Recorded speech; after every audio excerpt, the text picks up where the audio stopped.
Hello everybody, in today's video we're going to be covering countdown builds. I've been playing TU15 on a Division 2 for the last couple of days, and one of the most common questions in stream has been what build should I run in countdown. So in today's video I'm going to be going over some builds and be talking about countdown builds for you to give you a better idea, and I'm hoping you got more of an idea of what to use when you do run this new game mode on the Division 2.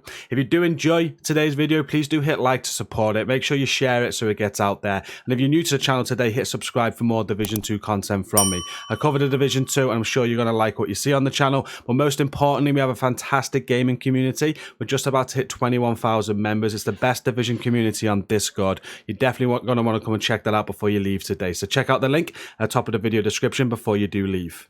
Now, the honest truth is there's so many builds that can work on this mode, so you don't need to worry too much about making specific builds for the mode because you can use anything. In all honesty, what you should be thinking about is whether you're going to be matchmaking or whether you're going to go in with a group on countdown, because if you are going to be matchmaking, you're pretty much left with the RNG of who you get in with to depend how well you're going to do. Whereas if you go in with a couple of friends, even if it's just 4 people, you're able to team synergize, and that will make the countdown mode a lot easier. So we've had a lot of feedback in the streams the last few days. People have been saying if you're in a group it's much easier than matchmaking, and it's because of this. It's because if you do go in with a group, you all know how to play. You can work together, obviously, which is always an advantage, but you can team synergize as well, and you can get builds working for the whole team.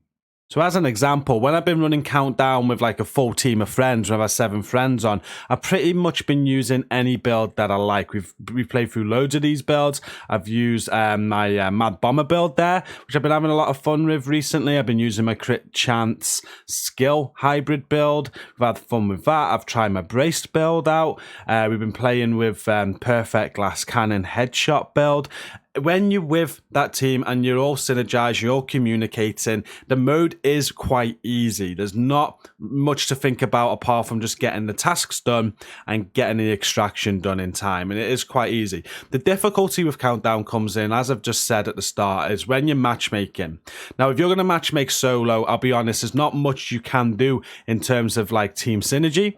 I'd just go in with whatever build you want and just hope for the best. You might want to go in with like a team synergy build, which will help your team, like, I don't know, Overwatch, Opportunistic. Not that Opportunistic's going to do too much, but the Overwatch, if you stay in cover, is at least going to give everybody some extra damage. Or you could go in with like a Future Initiative DPS build, which we'll go over in a moment.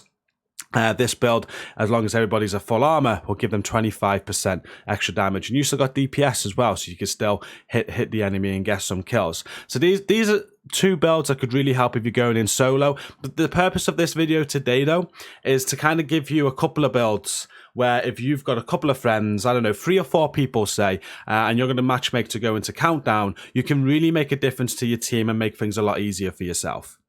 So the first build I am going to discuss is this Future Initiative DPS build. We might be doing another video on this on its own in the next week or so, because it's a real good build, especially for raids, and with this new countdown mode being for 8 people, it transitions into this mode very well as well, because with this build you're keeping DPS for yourself because you probably don't need heals. If you want to do the healer version of the build, is absolutely fine, but you're giving so much damage to your team. We'll have a look now as we go through the build quickly, and it's very easy to put together now.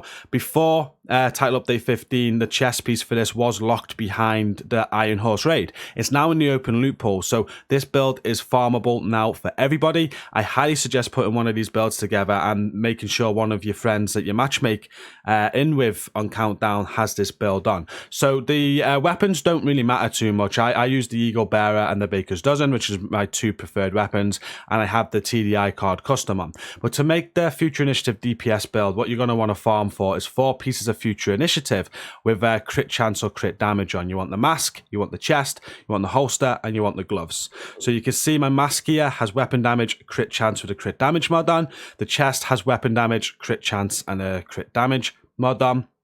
My holster has weapon damage and crit damage. My gloves has weapon damage and crit chance. Now, you are going to need the crit chance and crit damage as the attribute rolls, because on all 4 pieces, you got to roll weapon damage on. These come as skill tiers. You got to roll the skill tier off and put weapon damage on them. Now, once you've got the 4 pieces of future initiative, what's that doing for your team and for yourself?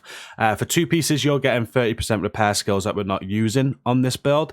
You get skill haste and skill duration for 3 pieces. Again, we're not really using.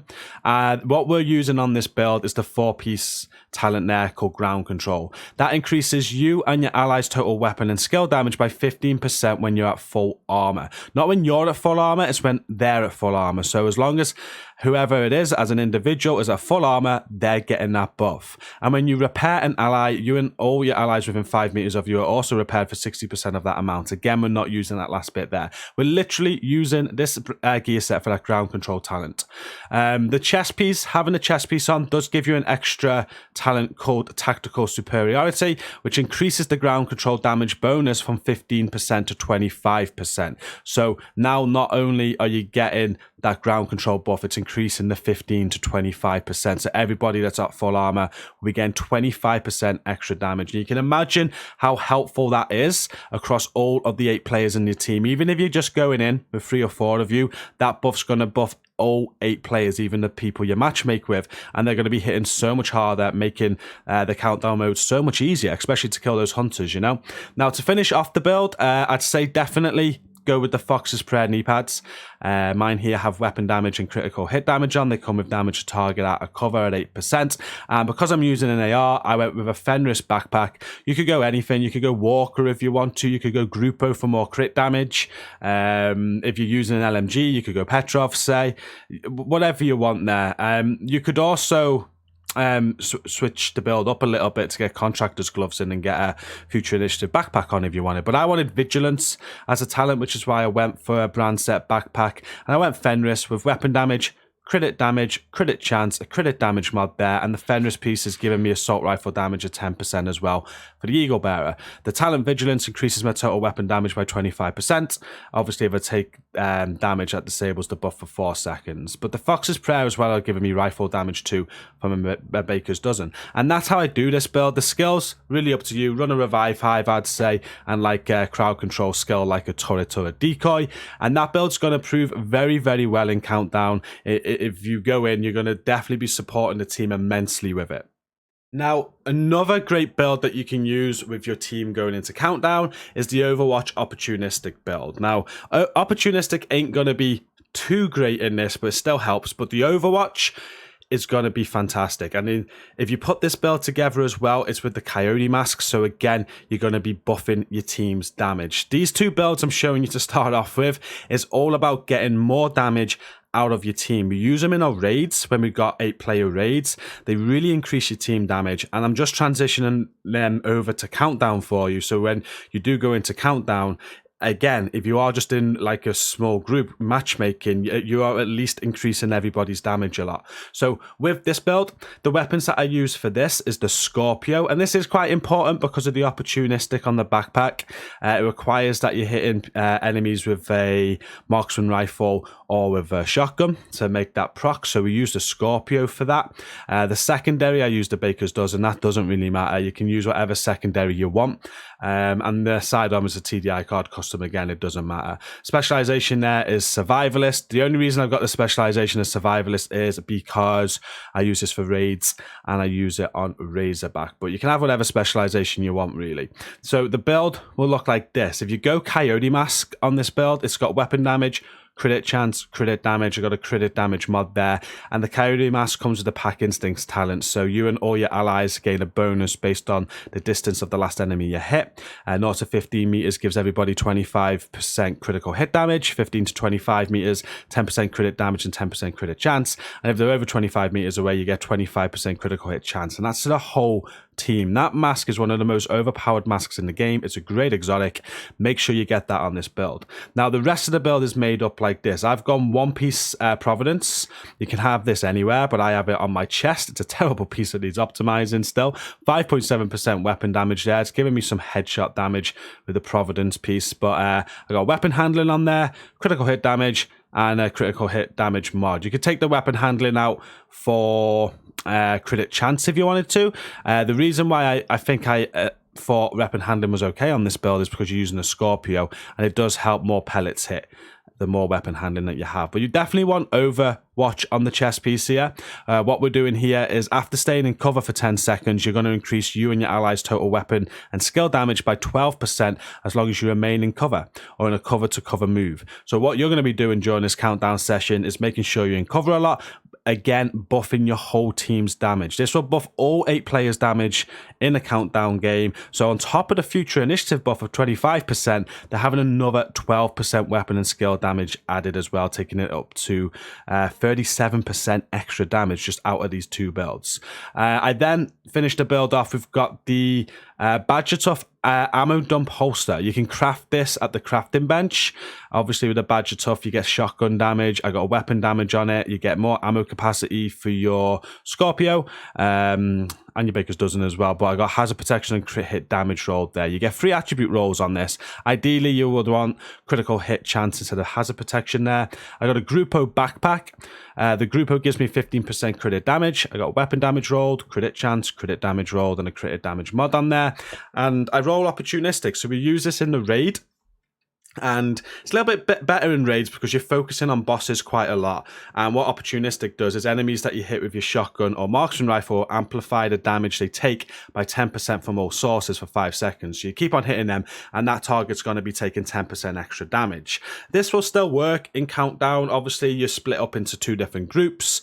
Just focus, make sure the boss spawns or anything, you're focusing on the boss so it's taking extra damage on top of all the other damage that we're increasing. But this will probably be its best play at the end of countdown when you're on the extraction, you're fighting the hunters. Make sure you're marking hunters with Opportunistic. Then your whole team's then obviously got the future initiative buff. They'll have your Overwatch buff and they have the Opportunistic buff, taking it up to a potential of 47% extra damage on those targets.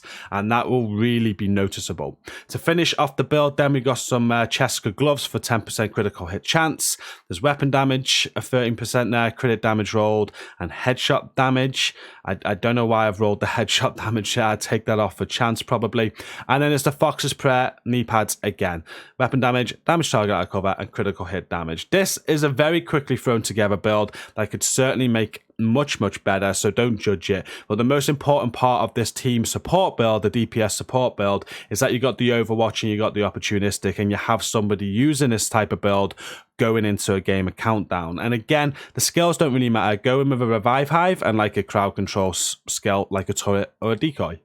Now, our next piece of advice is for somebody to run the Tardigrade chest piece. You can put this on any build that you want, so go in with whatever build you want to, but just switch that chest piece out and get a Tardigrade on, because that is going to give the whole squad, the whole 8 people, not just your subgroup and the people your friends you go in with, it's going to give you all extra survivability. So I've just quickly thrown this on a DPS build. It's my favorite DPS build. It's my Eagle Bearer headshot build. So again, Eagle Bearer, Baker's Dozen, and card. Doesn't matter what weapons you're using or what specialization you're using or what build you're using really. I'll give you a quick overview of this build.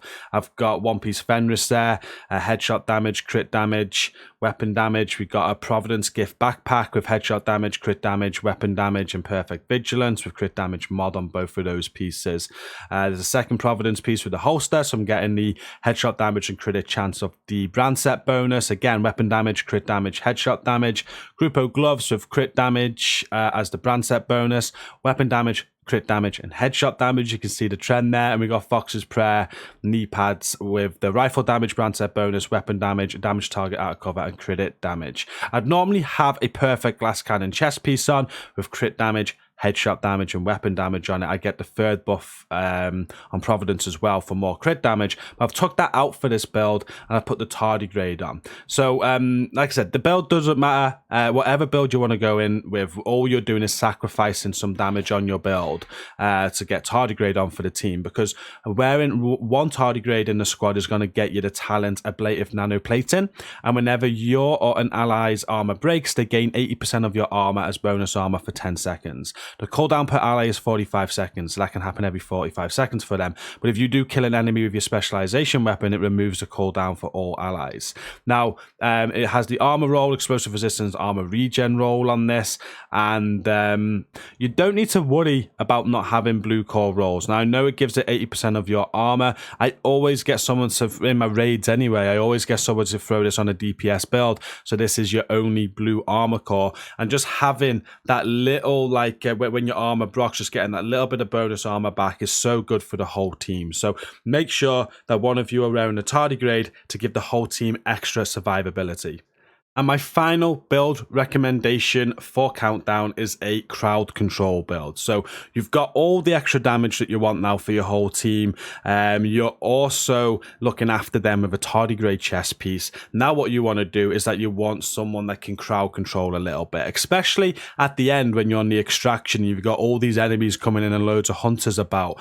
If you could get somebody just standing off a little bit because they do EMP you at that point, you can just try and crowd control to make it a little bit easier for your team to just melt them. So again, it doesn't really matter what build you have. There's much better crowd control builds than this, but this is something I put together recently, just testing Mad Bomber out, and it does work good as a crowd control build, you know. But any sort of like blinder status effect build, if you've done legendaries before, you know what a crowd control build's about, will work. I'll quickly take you through my build though. I used a capacitor on this crowd control build just to, if I shoot people, it's increasing my skill damage, which makes sense. We've got the secondary is the Everlasting Gaze, where the perfect perpetuation headshots grant 50% status effect damage and duration to the next status effect that I apply. The TDI card custom there. We're using the incendiary grenades. We've got the survivalist specialization. We're going to end on talking about specializations in a second. Just a little note for myself there. But then the build looks like this. So I've gone on this crowd control build 4-piece Eclipse Protocol. It's really good, the Eclipse Protocol build, because for 2 pieces you're getting 15% status effects, for 3 pieces you're getting skill ace and hazard protection, but for 4 pieces you get the indirect transmission talent, where your status effects now spread on kill to all enemies within 10 meters, and they refresh 50% of the duration. So it's a very good brand set to use for a crowd control build, and we got 4 pieces of it. We got it on the mask, gloves, knees, and holster. You want to roll status effects on all of these pieces, and then on the mod slot there on the mask I've got skill aced. I'm using the Acosta's go bag for this build. You probably won't want to use this for the build you're running as a crowd control build, but like I said, I put this together recently. It's just something I'm having fun with. But my Acosta's go bag is just working with a chest piece. I've got Mad Bomber on it, so with the Acosta's go bag, when I throw a grenade, it refunds it and grants 1 skill tier for 15 seconds, so I can get overcharge, and because I'm at 6 skill tiers, and that can happen every 60 seconds. With the Acosta's go bag as well, I'm getting an extra armor kit, extra 3 grenades, more ammo capacity, repair skills, and status effects. And then the chest piece there that I'm running on this crowd control build is the Golan chest piece. It gives me 10% status effects, so again, more status effects. I've got a skill tier that I had to roll onto it. I've got a status effect attribute there with a skill ace mod on it. Health could be skill haste if we were lucky, but we haven't been that lucky yet. So that's my quick crowd control build. Like I said, there's so many different crowd control builds you can use. The main purpose of a build like this is just to control the crowd, and how I choose to do that is with a Stinger Hive and a Fire Chem launcher. What I'll do with this build in the Acosta's go bag, I'll throw a grenade out when and there's a big group of enemies. That will put them on fire. It'll also give me overcharge, so I'll throw the Stinger out, and overcharge Stinger Hive is OP. And then I'll also throw some overcharge chems out before the overcharge runs out. A minute later, I'll do exactly the same again, and because my grenade gets refunded, I've got infinite grenades. And with Mad Bomber as well, my grenade radius is at 50%. I can also cook them as well, so I can cook them, throw them, and it stops the enemies from jumping out of it too. It's a very, very good crowd control build, but use whatever one that you want to use, and it will really help your team. Now, there are some weapons and other individual items that you could for sure use within your team to, again, increase build synergy and make things easier. But what I've explained today, I think will really help you, especially if you're going in with a few friends into Countdown. Just build synergize like we've just discussed, and you're going to be increasing the odds of completing Countdown greatly, and the randomers that you jump in with are going to thank you a lot. But one more thing I want to touch on before ending the video today is specializations, because this is something else that if you can manage within the team that you take into Countdown with, just to make things better again. And we're going to start with Sharpshooter, because each specialization has a little perk that works for the whole team. And with Sharpshooter, all group members that are closer to enemies than you are going to gain 10% headshot damage. It's not the best one, but if we go over to Survivalist, this would be great to use on the crowd control build because you're doing status effects. But what Sharpshooter does is group members get 10% bonus damage to targets with status effects. So you're going to be putting everyone on blind or on fire or whatnot, and by doing that, all of your group is going to be dealing 10% extra damage to them on top of everything else we have discussed today. If we go over to Demolitionist, if somebody has this specialization on, you get this perk where group members gain 5% damage to targets out of cover. And then moving over to Technician, you've got party members within 5 meters of you deployed and undisrupted skills are immune to shock and disruption. And then Gunner has this perk where you generate 10% of total ammo capacity every 60 seconds. Party members will recover 5%. And finally, for Firewall, you get this perk where allies will deal 10% damage to enemies that are within 10 meters of you. If you're going in as a 4-person squad and matchmaking and you can adjust these, I would highly recommend that you do have 4 different specializations on. You'd get your crowd control person to run Survivalist. You'll definitely get someone to run Demolitionist. I think Sharpshooter's a very good one as well for the extra headshot damage if you're going to be hitting heads. And I don't think it's a bad idea for like Gunner as well for the ammo regen, or Firewall for the extra damage to targets closer to you. But talk within your squad, mix up these specializations, and again, that's going to be synergizing your builds to make Countdown a lot easier. And that is it for today's video. I just wanted to answer those questions that I've been getting about what is a good Countdown build. I truly do believe, as I've already stated in this video, if you're going in as an 8-person squad, just use any builds you want. Your communication and your teamwork alone are probably going to get you through the mode, because it isn't that difficult. Saying that, we have failed a few.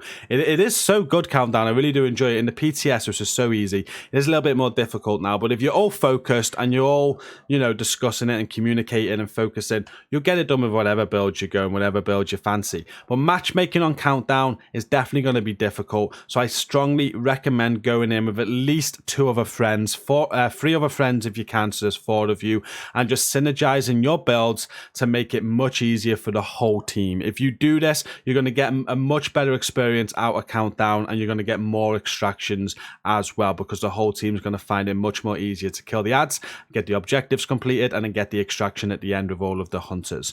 But that is it from me for now. Thank you so much for watching this today. Don't forget to like and share to support it, and subscribe if you're new here for more content from myself. And now we are done, come and check out that fantastic gaming community. We're linked at the top of this video description. Come and click it, come and check us out and see what you think. Until next time, thank you for watching this video. Stay safe and peace out.